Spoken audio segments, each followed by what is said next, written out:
민주당에 대형 호재가 떴습니다. 성남FC 후원금 의혹 사건 재판부가 관할 검찰청이 아닌 타청 소속 검사가 공판 기일마다 1일 직무대리 발령받아 공판 직무를 수행하는 것은 검찰청법을 위반한 것으로 위법하다며 해당 검사에게 법정 퇴정을 명령했습니다.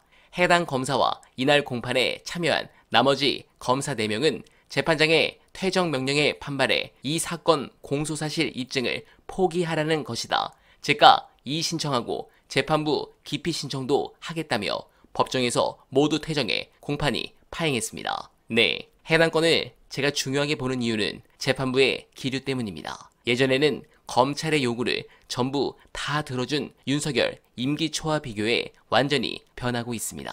요즘 국짐이 갑자기 재판을 생중계하자는 것도 사법부에 부담을 주기 위해서입니다. 무죄가 나올 것 같으니까 말이죠.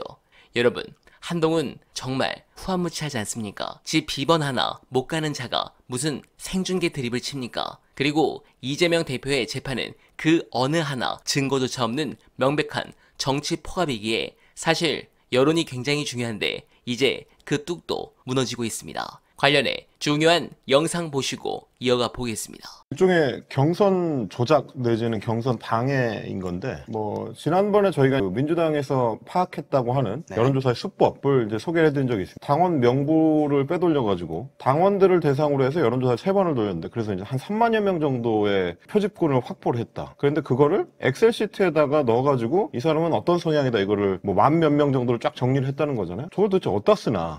저걸 해서 어디다 쓰려고 저걸 미공표 조사를 3번씩이나 돌려가 수천 명을 뽑아가지고 수만 명을 뽑아가지고 저걸 따로 분류를 했을까? 궁금했는데 지금 이걸 보니까 그거 어디다 썼는지 알겠는 거죠. ARS를 돌리면 누구 지지자인지가 쫙 나온다. 그러면 그걸 뽑아가지고 실제로 경선 여론조사가 돌아갈 때 자기네가 별도로 여론조사를 돌려버립니다. 같은 날 같은 시간에.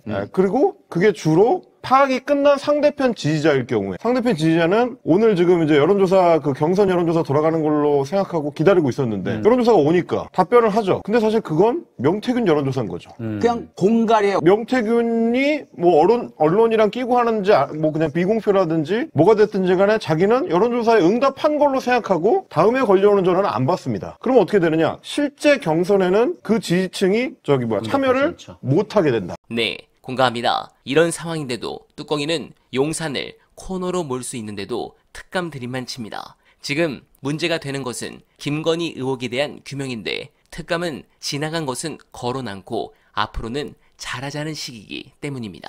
특감은 그 나름 의미가 있지만 특감이 특검의 대체제가 되지는 못합니다. 그런데 한동훈의 특감은 마치 특검을 덮고 이 정도에서 타협하자는 식으로 제시하는 듯합니다. 그래서 국민들이 시큰둥하고 한동훈을 비판하는 것입니다. 이제 우리 국민들은 더 이상 국정이 김건희를 위한 광대극으로 전락하는 현실을 지켜봐줄 여유가 없습니다. 윤석열 집권 2년 반 동안 모든 게 무너졌습니다.